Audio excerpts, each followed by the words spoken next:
CBI ने शुक्रवार को रोशनी एक्ट में कथित धांधलियों की जांच के लिए दर्ज मामलों की प्रोग्रेस पर जम्मू कश्मीर हाई कोर्ट में अपनी एक्शन टेकन रिपोर्ट प्रस्तुत की, क्योंकि विभिन्न व्यक्तियों द्वारा दायर रिव्यू पिटीशंस की सुनवाई की प्रक्रिया शुरू हो गई है। सीबीआई की वकील मोनिका कोहली ने acting chief justice Rajesh Bindal की अगुवाई वाली डिवीजन बेंच के समक्ष एक सीलबंद लिफाफे में स्टेटस रिपोर्ट पेश की।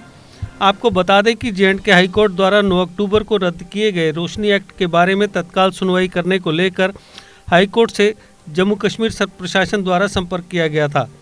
हाई कोर्ट ने 9 अक्टूबर को रोशनी एक्ट को गैरकानूनी, असंवैधानिक और असंगत करार देते हुए रद्द कर दिया था और सीबीआई को इस कानून के तहत लैंड अलॉटमेंट की जांच करने को कहा था।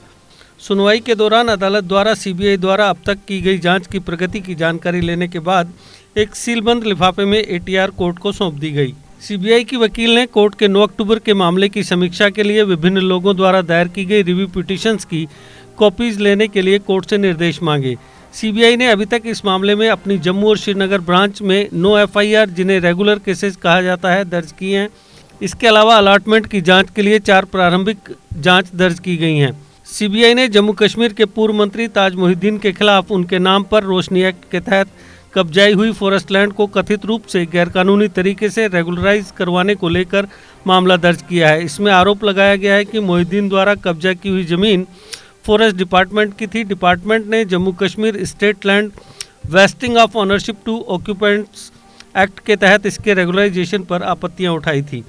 जम्मू कश्मीर एडमिनिस्ट्रेशन ने 4 दिसंबर को करीब 2 महीने पुराने फैसले में संशोधन करने के लिए रिव्यू पिटीशन दायर की थी। इस पिटीशन में कहा गया कि इस फैसले से बड़ी तादाद में आम लोग अनजाने में पीड़ित होंगे। इन लोगों में छोटे छोटे भूखंडों पर रह रहे भूमिहीन किसान और लोग शामिल हैं। इसमें कहा गया कि लाभार्थियों में शामिल आम लोगों और रईस लोगों के बीच जमीन आसमान का फर्क है। प्रशासन रोशनी एक्ट के तहत भूमिहीन मजदूरों और व्यक्तिगत इस्तेमाल के लिए घरों में रह रहे लोगों को इजाज़त देने के पक्ष में है। सुप्रीम कोर्ट ने 10 दिसंबर को जम्मू कश्मीर हाई कोर्ट से कहा था कि वह 9 अक्टूबर को रोशनी एक्ट रद्द करने के फैसले के खिलाफ दायर रिव्यू पिटीशंस की सुनवाई करे। इन पिटीशंस में स्टेट लैंड पर रहने वाले लोगों ने मालिकाना हक जताया है। रोशनी एक्ट के तहत शुरू में करीब 20.55 लाख कनाल यानी 1,02,750 हेक्टेयर जमीन के मालिका हक देने की परिकल्पना की गई थी, जिसमें से 15.85% जमीन की ही मंजूरी दी गई। 1 अक्टूबर को जम्मू कश्मीर प्रशासन ने रोशनी एक्ट के तहत किए गए सभी लैंड ट्रांसफर्स को रद्द कर दिया। हाईकोर्ट के आदेश के मुताबिक कुल 6,04,602 कनाल यानी 75,575 एकड़ स्टेट लैंड को रेगुलराइज किया गया था और उसे ट्रांसफर कर दिया गया था। इसमें जम्मू डिवीजन में 5,71,210 कनाल यानी 71,401 एकड़ और कश्मीर डिवीजन में 33,392 कनाल यानी 4,174 एकड़ जमीन शामिल थी।